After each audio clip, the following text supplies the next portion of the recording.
오늘 본문에 있는 말씀을 가지고 궁금한 거 있어요. 그래서 한번 제가 말씀으로 생각해 보고자 합니다. 알곡과 가라지가 함께 있는 이유.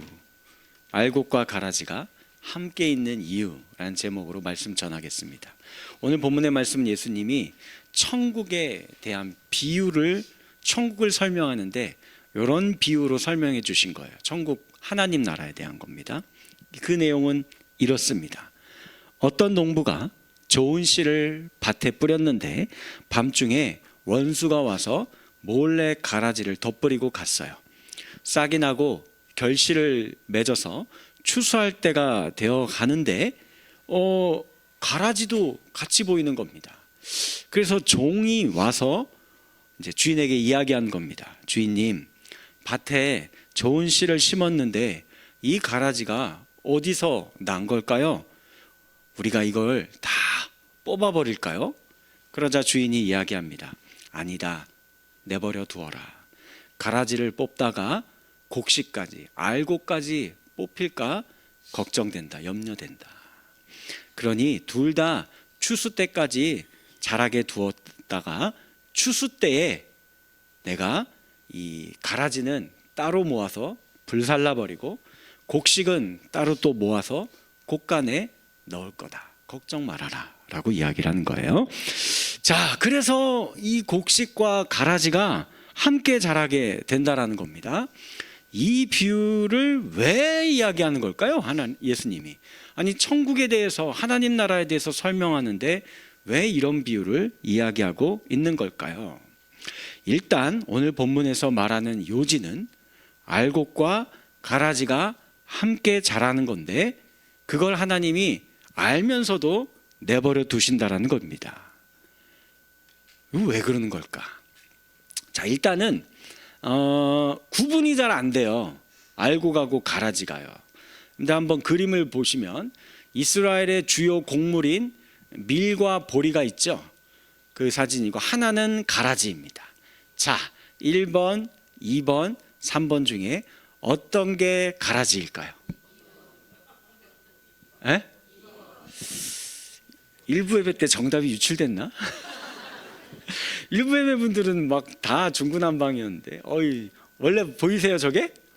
아, 그래요. 역시 우리 권사님들이 대부분 지금 목소리들이 권사님들이, 우리 권사님들은 전국 사방팔방을 다니면서 이게 다 뜯어보고 계시는 분들이 이런 거 구분하는 거는 일도 아니야. 자, 이러면 이제 설교 진행이 좀 어려워졌는데 자, 어쨌든 근데 눈으로 보면 굉장히 비슷하잖아요. 그래서 이게 이렇게 농부들이나 아니면 우리 권사님들처럼 원래 이런 거 이제 잘 농사도 지어 보셨고 이런 거 관심이 많은 분들은 이게 구분을 하는데 이게 아니면 잘 구분이 안 돼서 선무당이 사람 잡는다라고 하잖아요. 그래서 멋모르고 엉뚱한 거 뽑으면 안 되는 거죠. 그래서 추수 때 보면 또 하나 생각해 볼게. 추수하려고 보면은 알곡만 나달이 주렁주렁 맺혀 있어요? 아니에요. 거기 보면 뭐도 섞여 있습니까? 쭉정이도 섞여 있는 거예요. 그러니 저거를 이제 추수 때 아유, 뭐 쭉정이가 이렇게 많아 하면서 하나하나 다 띄면서 추수를 하면 이거 어떻게 되죠? 추수 몇 달이 걸려도 다 못합니다. 그렇죠? 그럼 그렇게 하면 안 되는 거예요. 그래서 예수님이 이렇게 말씀한 거예요. 30절에 둘 다 추수 때까지 함께 자라게 두라. 추수 때에 내가 추수꾼들에게 말하기를 가라지는 먼저 거두어 불사르게 단으로 묶고 곡식은 모아 내 곡간에 넣으라 하리라.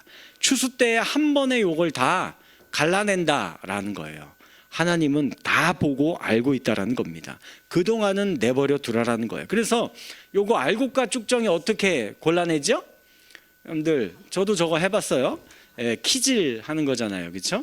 곡식을 이렇게 키에다가 놓고 이렇게 안쪽으로 이렇게 하면은 밑에는 이제 천막청 큰 거 깔아 놓고요. 그러면 쭉정이는 안에 뭐 든 게 없으니까 날아가요. 바닥에 다 떨어지고 알곡만 안으로 이렇게 모여드는 되는 겁니다. 그러면 그 쭉정이 어디다 쓸까요? 이거. 한겨울에 여러분들 다 아궁이 불 떼면서 사셨죠? 구들장에다가. 그럼 거기에 이제 아궁이에다가 이거 다 집어 던져 넣어서 이거 불태워 버리는 겁니다. 자, 그러면 또 하나 질문 생각해 봅시다. 도대체 이 추수의 때는 언제예요? 언제? 가을. 그렇죠. 농사는 가을. 그러면 하나님이 이야기하는 이 하나님 나라의 결실을 맺는 추수의 때는 언제예요? 몰라요.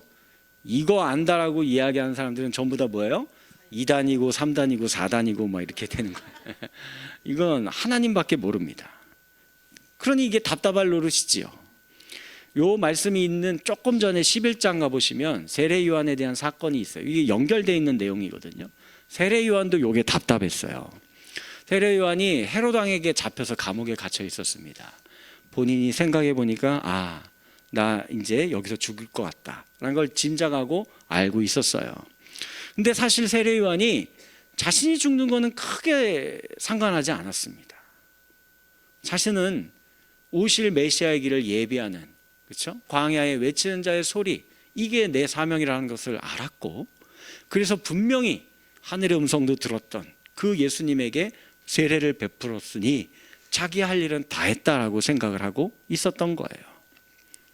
그런데 내가 여기에 갇혀 있을 때 분명히 내가 물로 세례를 준 예수님이 메시아가 맞는 것 같은데 이 양반이 도무지 움직일 생각이 없어 보이는 겁니다. 답답할 노릇인 거예요. 그러니 로마의 압제는 더 심해지고 이 헤롯 왕 악행은 점점 더 심해지고 극에 달하고, 그리고 그 헤롯 왕과 함께 붙어 먹고 있는 바리새인 서기관 제사장들 교만하고 자기 배 불리기만 급급합니다. 아니 분명히 예수님이 메시아인데 분명히 요 짓거리들을 다 눈으로 보고 계실 텐데 이걸 다 솎아내고 이거 다 뽑아내야 될 텐데 왜 가만히 계시는 건지 이게 궁금한 거예요. 이게 답답해 미칠 노릇인 겁니다. 그래서 제자들을 불러서 물어요. 야, 너희들 가서 한번 그분에게 묻고 와라. 당신이 정말로 그 오실 메시아 맞긴 맞는 거냐고, 그 왜 도대체 이렇게 가만히 있는 거냐고 묻고 와라 라고 할 정도였습니다. 우리도 세상 살아가면서 보면 이런 답답함을 느낄 때가 있지요. 이 세상 돌아가는 꼴을 보면 야, 정의가 살아있기는 한 건가? 혹시 하나님 주무시고 계시는 건 아닌가? 왜 세상은 이리도 악해져만 가고 있고 착하고 정실하게 살려는 사람들은 왜 맨날 피해보고 더 힘들게 살고 있는 건가? 과연 하나님 나라는 오기는 하고 있는 건가? 아니 하나님 나라의 모형이라고 하는 교회는 이 교회의 꼬라지를 보니까 더 갈수록 교회가 더 안 좋아지고 있는 것 같은데 이거 과연 하나님은 뭐 하고 계시는 건가? 이런 답답함과 궁금함이 들지요. 한 명이 들었어. 한 명이 한 명만 답답하고 궁금하니까. 자, 그래서 그 한 명을 위해서 제가 이 부분을 생각해보고 같이 한번 은혜를 나눠보는 시간 갖도록 하겠습니다. 자, 우선 알아야 할 것은 본문에서 말하는 밭 있잖아요. 밭. 이게 뭘 이야기하는 것 같아요? 이 밭이 뭘 이야기하는 것 같습니까? 크게 세 가지입니다. 먼저 첫 번째, 이 밭은 우리 개인의 인생의 마음의 밭을 이야기하는 마음이에요. 같이 읽어볼까요? 시작.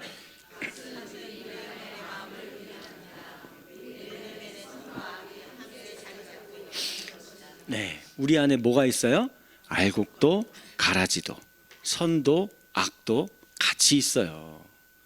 바울은 그래서 이거 이렇게 얘기합니다. 로마서 7장 21절. 그러므로 내가 한 법을 깨달았노니 곧 선을 행하기 원하는 이 마음도 있는데 근데 내 안에 악이 함께 있다. 바울도 그랬대요. 우리 예수님 그러니 이런 우리들의 사람의 마음을 정확히 꿰뚫어 보셨습니다. 겉으로 드러난 것에만 속지 않으셨어요. 우리의 마음속에 늘 이 두 가지가 함께 공존해 있는 겁니다. 다른 예컨대 이런 거예요. 어떤 분은 다른 사람을 돕는 구제의 사역을 열심히 하는 사람이 있어요. 그러나 그 속에는 뭐가 있어요? 다른 사람이 알아주기를 바라는. 그래서 고아원 아이들 뒤에 병풍처럼 다 세워놓고서는 앞에서 V자 하면서 사진 찍는 거 좋아하는 거예요. 기도 열심히 날마다 많이 하는 분이 있어요. 그러나 그 기도의 대부분이 가만 보면 자기 욕심을 구하는 거예요. 뭐 이거 해달라 저거 해달라 이런 거죠. 예수님 당시에 종교 지도자들도 이런 두 이중적인 모습이 있었어요. 그 마음을 꿰뚫어 보셨습니다. 율법을 열심히 지키는 그 사람의 마음에 행위가 도리어 자기 의가 되어서 자기를 높이려고 하는 그런 마음이 있었던 거예요. 성전에서 봉사하는 사람들, 제사 열심히 드려라. 제사장들, 서기관들 막 백성들에게 제사 빠지면 큰일 난다 막 이야기를 해요. 그래 백성들이 없는 살림에 제사 드리기 위해서 재물 가지고 오면은 그거를 착복해서 먹고 자기 배를 불리는 겁니다. 성결한 삶을 위해서 각종 예식을 열심히 지키는 사람이 있어요. 금식하고 11조하고 막 열심히 합니다. 그런데 그 속에는 내 이 추악함과 내 악이 있거든요. 이거를 가리는 도구로 나는 금식하는 사람이다. 나는 10의 2조를 내는 사람이다. 이런 거를 드러내는 겁니다. 오늘날도 마찬가지예요. 찬양, 뜨겁게 찬양하는 사람들이 있어요. 그런데 가끔 보면은 이게 자기 목소리와 노래 실력에 취해서 자기도 취해 빠져서 그냥 그러고 있는 모습을 보일 때가 종종 있습니다. 저처럼 하나님 말씀 전하는 사람, 막 설교하는 사람 있잖아요. 막 열심히 하는데 그 내부에는 지가 하나님인 줄 알아요. 그래서 제가 막 이래라 저래라 막 함부로 이야기를 하고, 그래서 내가 마치 하나님 자리에 올라간 것 같은 권력욕에 가득 내 마음에 채워져 있는 것을 보게 됩니다. 또 어떤 분들은 자기의 삶을 희생해서 전 재산 다 바쳐서 선교지에 가서 선교하시는 분들이 있죠. 근데 가끔 보면은 그곳에 있는 뭐 가난한 곳에 있는 원주민들 있잖아요. 그 사람들을 근본적으로 낮게 보는 거예요. 아유 저 무지몽매한 것들, 이렇게 생각하면서 그들을 대하는 분들도 또 있어요. 늘 친절하고 상냥한 분이 있어요. 다른 사람들에게 얼마나 스마트하게 잘 대해주는지 몰라요. 그런데 알고 보니 그 속에 상처가 있는 거예요. 근데 가끔 보면 그런 사람 있잖아요. 이 사람 평소에 안 그랬는데 그 사람의 상처의 영린을 건드리며 뭐 갑자기 폭발해서 막 대노하는 겁니다. 자녀들에게 우리가 이런저런 이야기하죠. 너 잘 되라고, 이것도 해라 저것도 해라, 다 이게 너 잘 되라고 하는 이야기야 라고 하면서 막 하는데, 가만 들여다보면 부모의 욕심일 때가 많이 있어요. 나라의 지도자와 통치자들 마음에 처음에는 뭐 국민을 위해서 한다 하면서 그 봉사하는 마음으로 시작하지만 한번 권력의 맛을 보게 되면은 그런 마음 같은 거 다 사라지고 자기가 멋대로 함부로 하려는 폭군이 되어버리는 것입니다. 어려움을 당한 사람을 보면은 아이고 안 됐네 하면서 위로해 주려고 하는데 그 속에는 아이고 내가 그럴 줄 알았다. 네가 그렇게 그러니까 네 멋대로 그러다가 보니까 너는 벌 받는 거야. 이런 마음 갖고 있죠. 겉으로는 웃음을 띠지만 속으로는 미워하고 증오하는 마음이 그 안에 갖추어져 있다라는 거예요. 어때요, 여러분들? 이거 저만 그런 거예요? 우리 모두 사실 다 이런 두 가지 마음이 있잖아요. 문제는 이 선한 마음과 악한 마음이 함께 있다라는 겁니다. 둘 중에 어떤 게 내 마음이에요? 둘 다예요. 둘 다가 내 마음이라고요. 내 안에 이 두 가지 마음이 공존하는 겁니다. 구분해낼 수가 없어요. 내가 어떤 한 행동을 할 때에 이 둘 다가 내 동기라는 것입니다. 그러니 이게 참 어려운 노릇입니다. 또 하나, 두 번째 밭은 무엇을 이야기할까요? 교회를 이야기하는 겁니다. 우리 같이 읽어볼까요? 시작.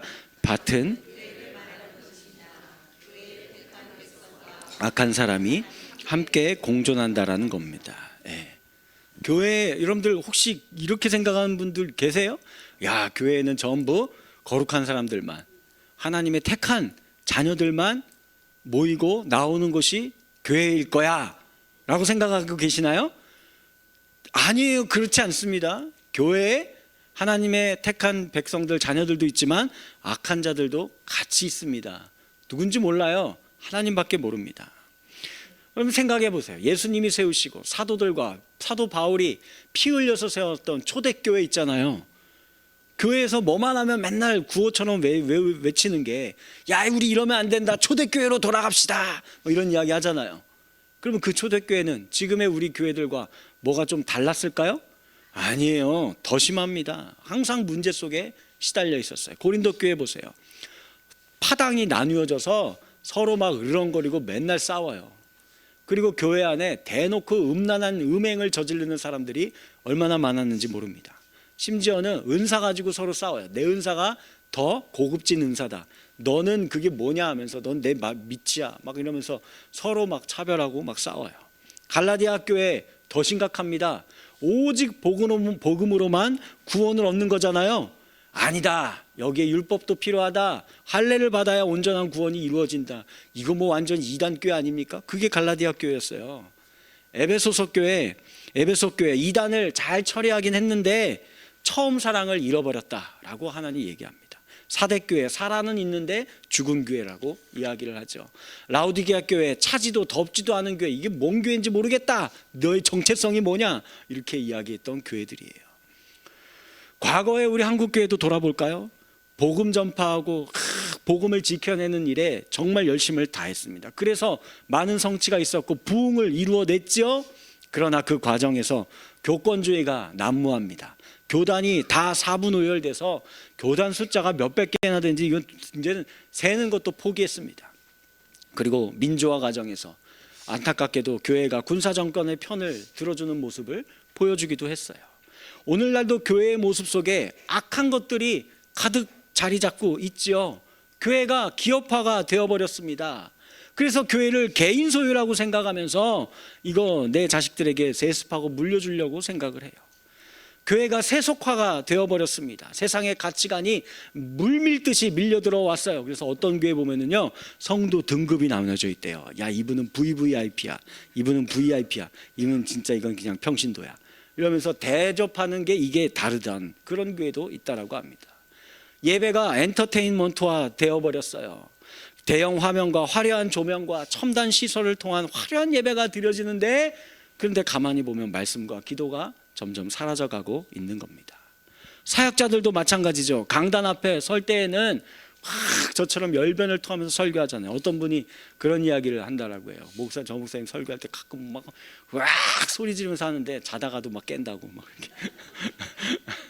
그래서 잠 못 졸겠다고 막 이렇게. 그 열변을 토해 설교하고 기도할 때 막 쥐야 하면 앞에서 막 눈물을 흘리면서 막 뜨겁게 기도하잖아요. 속지 마세요. 그런 퍼포먼스에. 목사들이 앞에서 그 하는 그 짓거리에 속지 말라고요.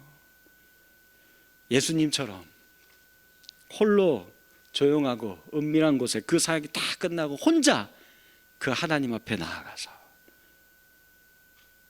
고뇌하고 하나님과 독대하는 시간, 주여 이 잔을 내게서 옮겨 주옵소서. 제가 하나님 이 짓거리 더 이상은 못 해먹겠습니다 하는 그런 시간들이 있어야 돼요. 그런데 제가 요즘에 그런 기도가 없는 것 같아요. 죽겠습니다. 너무 힘들어요. 또한 교회 내에 참신자와 거짓 신자가 함께 자라고 있거든요. 하나님의 은혜를 알고 믿음을 가진 사람과 그렇지 않은 위선자가 같이 있어요. 어떤 사람은 교회를 세우는데 어떤 사람은 교회를 허무는 사람들이 있는 겁니다. 그런데 그게 누군지를 우리는 몰라요. 심지어는 교회를 허무는 자가 자기는 교회를 세우고 있다라고 생각을 해요. 그리고 그런 사람들은 열심히 특심인 사람들이에요. 그게 목사일 수도 있고 장로일 수도 있고 그 어떤 누가 될 수도 있는 거예요. 그게 더 열심을 내는 게 그게 더 무섭습니다. 그런 사람이 누군지 아세요? 그게 히틀러예요. 그 사람은 자기가 진짜로 그렇게 믿고 그 일을 하면서 수백만 명을 학살하고 죽인 겁니다. 교회가 내리는 모든 판단에도 선과 악이 함께 공존할 수 있는 거예요. 리더자들의 마음 안에 선과 악이 있기 때문에 그렇습니다. 여러분들, 교회라고 별반 다르지 않아요. 자, 세 번째, 이 밭은 또 무엇을 이야기할까요? 세상을 이야기해요. 같이 읽어볼까요? 시작.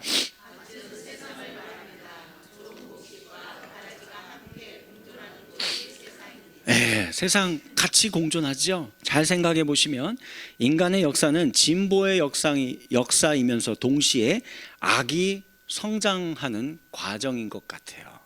먼저 인간의 역사를 점점 진보하고 있다, 우리 좋아지고 있다라고 생각만 법도 하죠. 예를 들면 우리 사는 정치 시스템만 봐도 예전에는 왕정 시대에는 왕 혼자만 자유를 누렸잖아요. 그렇죠? 그러다가 이제 봉건 시대가 되어서 귀족과 귀사들도 자유를 누리고, 그러다가 시민혁명을 통해서 시민들이 자유를 얻었어요. 그리고 지금은 전 세계 대부분의 국가에 이제 노예제도 이런 거 없잖아요. 모두가 다 자유를 누리며 살아가게 되었습니다. 갈수록 경제는 발전하고 문명이 발달합니다. 백신이 개발되고 페니실린 이런 것들이 개발되면서 인간의 모든 질병들이 다 극복해 나가는 것만 같이 보여요. 말을 타고 다니다가 바퀴를 만들어서 마차를 타고, 증기기관을 개발해서 자동차, 기차, 비행기 이런 거 타고 다니는, 얼마나 점점 좋아지는 세상 인 거는 틀림이 없어 보입니다. 그러나 그렇게 낙관적으로만 볼 수 있어요? 그렇지 않죠. 왜냐하면 갈수록 세상은 악해져만 가고 있기 때문에 그래요. 한번 스스로에게 물어봐요. 여러분들 현대사회에 사는 모든 사람들이 진짜 다 자유롭게 살고 계십니까? 아니잖아요. 우리 너무나 잘 알고 있는 유전무죄, 무전유죄의 세상이 되어버렸어요. 가진 자들만 자유를 누리는 것 같아요. 이게 좀 나아질 것 같습니까? 아니요. 갈수록 더 심해질 겁니다. 자본주의의 노예가 되고 권력을 가진 자들만이 떵떵거리며 사는 세상이 될 겁니다.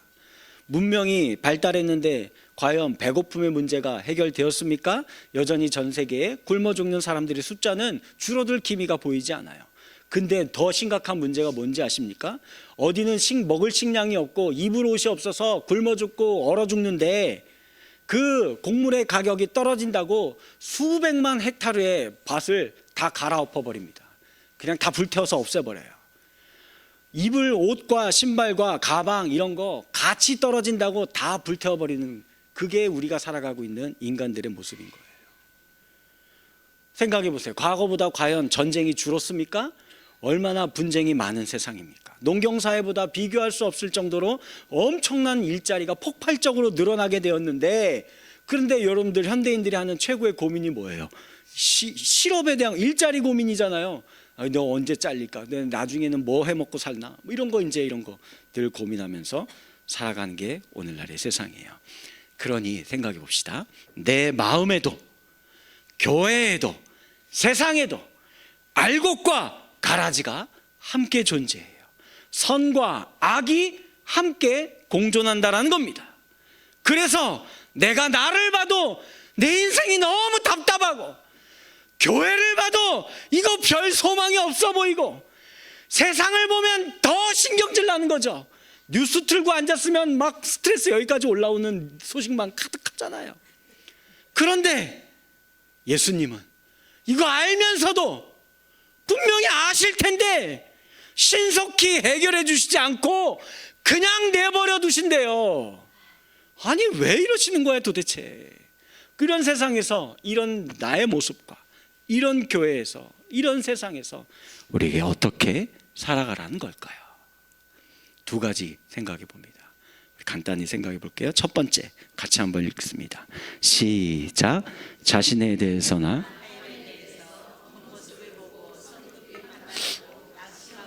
정죄하지 말아야 합니다. 나 자신에 대해서도 마찬가지예요. 그렇게 실망하지 마세요. 물론 실망스럽겠죠. 그러나 완전히 포기하고 낙심하지 마세요. 우리 사람의 인생이 그렇습니다. 죄악 가운데 잉태된 우리 인생이 그렇고, 이런 우리를 아시고 하나님은 어떻게 해서든 우리를 자라게 해주세요. 타인에 대해서도 마찬가지라는 거예요. 예수님 당시에 생각해봐도 마찬가지입니다. 예수님 당시에 유대인들이 크게 한 세 그룹으로 나뉘어 볼 수 있을 것 같아요. 열심당원, 셀로딘이라는 사람들이 있었어요. 유대인에 대한 민족의 프라이드가, 이 자부심이 대단한 사람들이에요.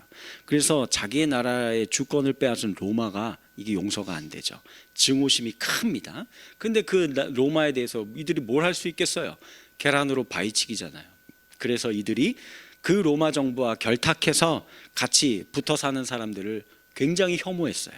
아이러니하게도 로마인들보다 그래서 자국민들을 더 많이 정죄하고 심판하고 심지어 죽이기까지 했어요. 그래서 예수를 은삼십에 팔아먹은 거예요. 바리새인들, 분리주의자들이죠.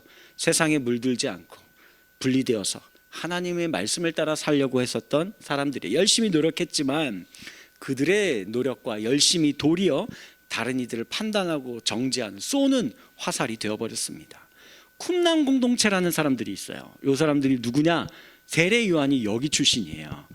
이 세상은 이제 더 이상 소망 없다, 비전 없다, 그래서 아예 세상을 등지고 광야에 가서 사는 사람들이에요. 광야의 동굴 속에 들어가서 못 한 벌만 갖고 메뚜기 석청 먹고 이런 것만 그러면서 평생 거기서 이제 주님 어서 오세요 뭐 그러면서 사는 사람들인 겁니다. 이거 아니라는 거예요. 이렇게 하면 안 돼요. 우리도 성급한 판단을 하죠. 특히 한국 사람 많이 심하죠. 우리나라는 빨리빨리 문화 이런 거 있잖아요. 여러분들 점심 식사 맛있게 하시고 뭐 드시죠? 자판기에 커피 누르잖아요. 그 누른 다음에 뭐 어떻게 해요? 빨리 이거 빼말라. 그 몇 초를 못 기다려서 손 넣고 이러고 기다리고 있고, 삼겹살 이게 소고기도 아닌데 핏기만 가셔지면 잽싸게 회식 자리에 누가 먹을세라 내가 먼저 먹고, 엘리베이터 타고서는 내가 올라갈 층을 누르고 가만히 계세요? 아니죠. 닫힌 버튼 많이 이게 눌러요. 한 가지 덧붙이면 교회에서 이제 제가 축도하면 축도가 끝나지도 않았는데 아니면 끝나자마자 불이 나게 뭐 집에 불 나신 분 계신지 그냥 막 이렇게 나가시는 분들 계세요. 자, 우선 자기 자신에 대해서 성급하게 판단하면 안 돼요. 인간은 기본적으로 자기중심적이기 때문에 자기가 생각하는 것을 늘 옳다라고 생각하고, 그리고선 다른 사람들에 대해서 이러쿵저러쿵 말하고 판단하는데, 그러나 오늘 말씀을 돌이켜보면 상고해보면 어때요? 내 속에 내가 절대적으로 100% 옳아요? 아니거든요. 내 안에 악이 있거든요. 내 안에 이 가라지가 있거든요. 그러니 함부로 서로 그렇게 판단하지 맙시다. 세상에 대해서도 마찬가지예요. 극단적으로 판단하지 마세요. SNS에 달리는 댓글들을 보세요. 어쩜 그렇게 흉폭합니까? 혐오와 비방의 글들을 적어 놓습니다. 다른 사람이야 어떻게 되든 말든 막 이렇게 하는 거예요. 그리고 그 글에 연예인 같은 분들 너무 쉽게 자기 인생과 목숨을 판단해 버리는데 우리 그러지 맙시다. 교회에서도 마찬가지입니다. 자기가 가진 평가의 기준을 가지고 이게 다른 사람 평가하고, 예배도 그렇게 보고 드리는 분들 대부분 다 자기 성향대로 그렇게 하거든요. 예컨대 이런 거예요. 옷가게 사장님이 있으면, 자, 우리 목사님 오늘 넥타이가 저기 삐뚤어졌고 색깔이 저거 안 맞네. 그 양말 색하고 구두 색하고 매칭을 잘못하셨네. 뭐 이런 거 이제 거기에 관심이 꽂히는 거예요. 음악 전공자 있으면은 오늘 찬양 화성학적으로 저거 안 맞았어. 리듬 박자가 틀렸네. 그리고 뭐 이제 신학까지 공부하신 분이면 그 오늘 부른 찬양이 신학적으로 이게 부르기에 합당한 곡인가? 거기에 이미 꽂혀 있어서 그 다음 예배 이거 진행이 안 돼요. 거기 계속 생각하고 있는 겁니다. 국어 선생님 같은 경우는 이런 거죠. 설교 이제 문장이나 문법적으로나 이런 거 맞는지 틀리는지, 거기에 뭔가 표현이 잘못된 표현이 있으면 거기에 또 꽂혀 있어갖고 그 다음 설교가 안 들리는 겁니다. 교회의 전통을 소중하게 생각하는 사람은 전통만 중요하게 여기는 거예요. 교회의 제도를 생각하는 사람은 그 제도 유무에 따라서 이 교회가 은혜로운 교회인지 아니면 잘못된 교회인지 그렇게 막 판단을 하는 겁니다.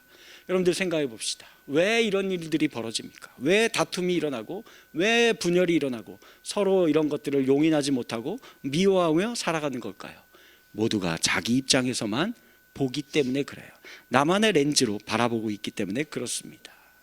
반대로 혹시 여러분들이 개인적인 성취나 뭔가 성공을 이루었다고 해서 성급하게 샴페인들 터뜨리지 마세요. 어떻게 될지 모르는 거예요. 내 안에 있는 악이 언제 출몰할지 모릅니다. 교회가 단기간에 부흥했다고 해서 그 교회가 천국일 거라고 착각하지 마세요. 그 교회 안에 이미 암세포는 존재하고 있어요. 언제 그게 뒤덮을지 모릅니다. 한 사회에 위대한 혁명이 완성되고 아주 훌륭한 지도자가 나와서 완벽한 국가가 되었다라고 착각하십니까? 그런 일은 결코 없어요. 그 사람들이 이제는 나중에 더 권력을 휘두르는 포악한 횡포자가 될 수도 있는 노릇입니다. 그러면 목사님, 네 개인의 삶도 마찬가지고 우리 교회를 회방하는 자들이나 불법을 행하는 자들이나 세상에 악을 행하는 자들이 이렇게 많은데, 그러면 이거 그냥 가만히 계속 보고만 있고 있으란 말입니까? 그럼 어떻게 하라는 거예요? 저도 잘 모르겠어요. 두 번째, 그래서 이거 하나만은 말씀드릴 수 있을 것 같습니다. 같이 한번 볼까요? 시작. 추수 때에. 아멘. 두 가지는 분명합니다. 성경의 말씀이 이야기하는 것은 추수 때는 있어요, 없어요? 있습니다. 그때는 분명히 모든 결실을 보게 될 거고, 그 결실을 보는 분은 누구예요? 하나님이. 다른 인생들은 이 땅에 살면서 함부로 이야기하고, 함부로 평가하고, 함부로 판단하고, 함부로 심판했던 거 다 헛소리들이고, 하나님은 정확하게 알곡과 가라지를 보고 계시는 분이에요. 그분이 결실을 맺는다라는 거예요. 30절 말씀 시작.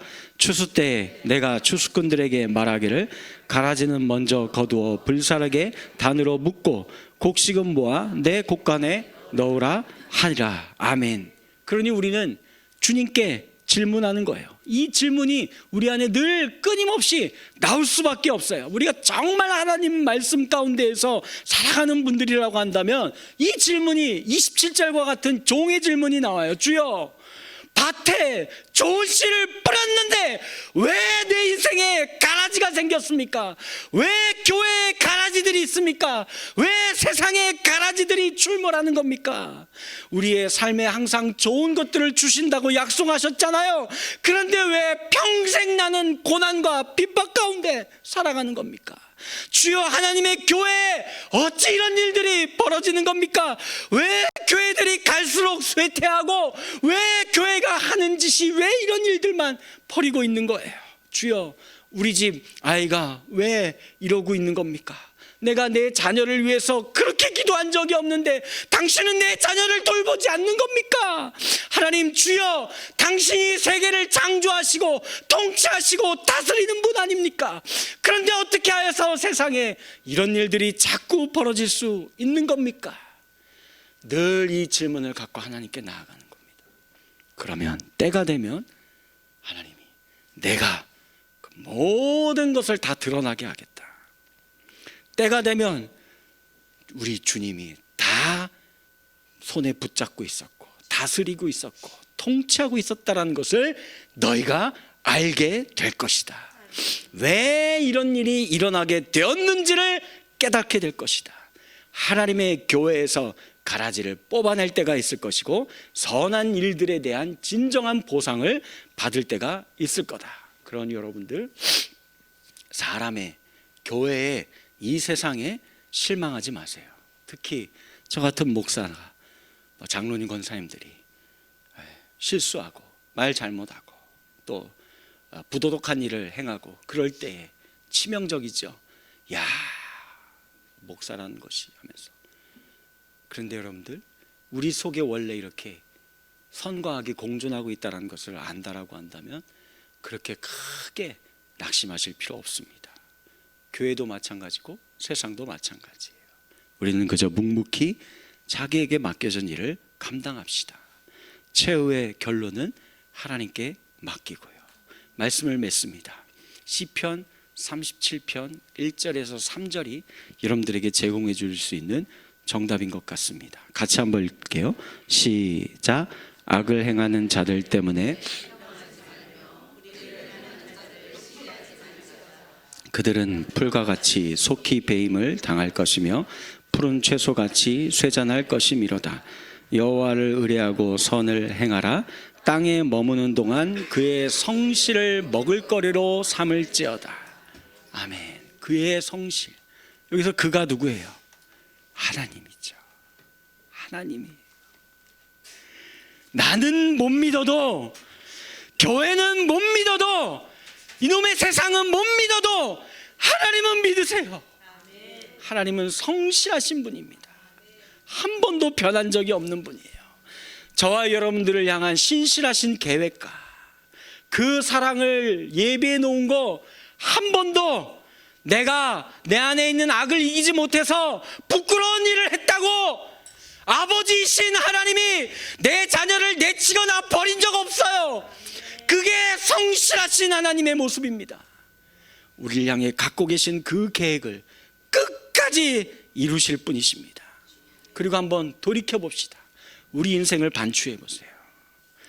도리어 이 가라지들이 있기 때문에, 내 인생에 이 가라지들이 있었기 때문에, 우리 교회에 이런 가라지들이 있었기 때문에, 세상에 이런 악한 자들이 있었기 때문에 우리는 도리어 누구만 바라봤습니까? 성실하신 하나님만 바라봤죠. 인간 바라보지 않게 된 것이지요. 사람과 교회와 세상에 소망을 두는 것이 아니라 오직 하나님만 바라보게 됩니다. 그럴 때 우리는 자라게 될 것입니다. 알곡으로 꽉 채워진 인생으로 성장할 수 있게 될 것입니다. 교회도 이 어려운 내용을 겪은 뒤에 더 단단해질 것입니다. 하나님의 나라도 결국은 이 피 흘림과 이 연단을 통하여 진정한 부흥의 열매를 추수하게 될 것을 믿으실 수 있는 저와 여러분들이 되어지기를 주님의 이름으로 간절히 축원합니다.